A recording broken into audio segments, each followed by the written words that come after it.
Salut les oracles, nous sommes tous des oracles. Aujourd'hui, dans la communauté de l'oracle, nous allons te parler des différents types de couples de flammes jumelles. C'est super dur à dire. En effet, ça avait l'air. Je suis Caroline. Et je suis Eloi. Nous sommes ensemble depuis plus de 8 ans et nous avons dépassé le plus gros challenge de toute relation, passer du couple blessé au couple sacré. Au cours de notre long parcours de flammes jumelles. C'est une blague. Non, on a eu l'occasion dans notre parcours de rencontrer plusieurs couples de flammes jumelles, à peu près une dizaine, des gens qui sont vraiment en couple. Donc, réunis. On connaît des flammes jumelles célibataires, seules ou en cours de réunification, mais des couples qui vivent ensemble dans la matière et dans le même appartement, enfin, qui vivent ensemble, quoi. On en a rencontré à peu près une dizaine.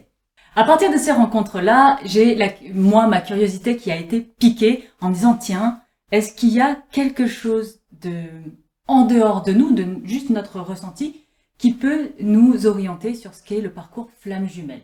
Et forcément, flamme jumelle, cosmos, machin, je me suis tournée vers l'astrologie. Okay, et j'ai commencé à m'intéresser au thème nataux, thème astral, je sais pas comment, voilà, des différents couples de flammes jumelles. Et j'ai remarqué dans la dizaine de couples avec qui j'ai pu échanger, alors, qu'on soit clair, ce ne sont que 10 couples, statistiquement, par rapport au reste de la Terre, ça veut rien dire. Par rapport, moi je suis pas astrologue professionnel, donc je ne peux pas te donner d'informations astrologiques de ouf. Mais on a quand même vu se dégager des grands schémas et qu'on trouve intéressants, donc c'est pour ça qu'on avait envie de te les partager aujourd'hui. Exactement. Alors qu'est-ce qu'on a vu? J'ai vu qu'il y a 3 grands types de couples. Bah, d'ailleurs, dans les dizaines de personnes que je connais, il y a que ces 3 types-là. Il y a que ces 3 types-là. C'est pour ça qu'on a trouvé ça intéressant de le partager. Donc, je sais pas, il y a peut-être des astrologues, des gens plus formés que moi qui seront capables de dire d'autres choses. Et c'est pas la question. Moi, je te dis juste ce que j'ai vu et ce que j'ai pu observer. Donc, dans ces 3 types de couples, il y a un premier type de couple qui ont leur soleil en conjonction. Ça veut dire quoi? Ça veut dire qu'ils ont le même signe solaire. Donc, des couples de lions ensemble, de poissons ensemble, de verseaux ensemble, de béliers ensemble. Et ce que j'ai pu remarquer, c'est que quand dans le couple flamme jumelle, on a le même signe solaire, on a plutôt une énergie d'amplification. Donc on va amplifier le signe solaire dans lequel on est. Ouais. Donc la mission du couple, en fin de compte, ça va être d'amplifier cette énergie solaire. Ce qui est super intéressant, parce que c'est des couples qui sont très intenses. Et c'est aussi leur défaut, parce que c'est des couples qui sont très intenses. C'est-à-dire que tous les défauts du signe vont être démultipliés, et toutes les qualités du signe vont être démultipliées. Les qualités, les potentiels, tout peut être vraiment démultiplié ensemble. Ils ont vraiment... Et on l'a remarqué, au-delà du thème astrologique, dans les personnes qu'on connaît, qui ont donc le même signe solaire, les qualités, les potentiels du signe, ils les amplifient ensemble. Et c'est très très beau à voir parce que c'est des couples qui sont très rayonnants. D'un seul coup, on peut les identifier très fortement parce que c'est intense, ça brille, donc ça s'amplifie. C'est vraiment un mouvement d'amplification.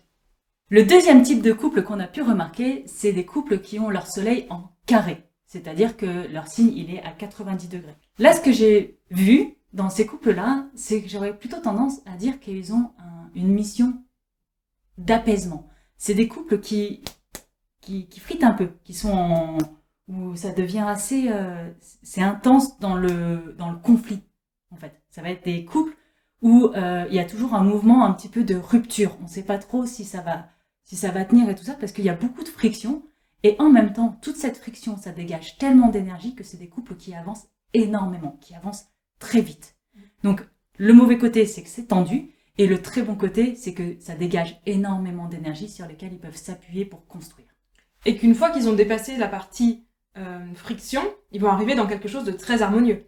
Oui, parce qu'ils vont savoir concilier les conflits.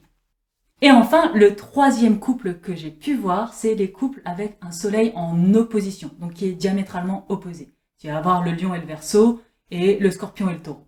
Tous les autres, il n'y a pas que 4 signes.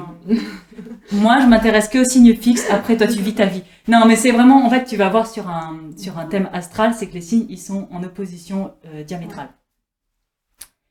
Et ce que j'ai pu voir dans ces couples-là, c'est que leur mouvement à eux, c'est plutôt de chercher l'équilibre, de chercher la voie du milieu. Puisque comme ils sont à deux opposés, ils sont antagonistes, on va toujours essayer de ramener au milieu pour trouver l'équilibre.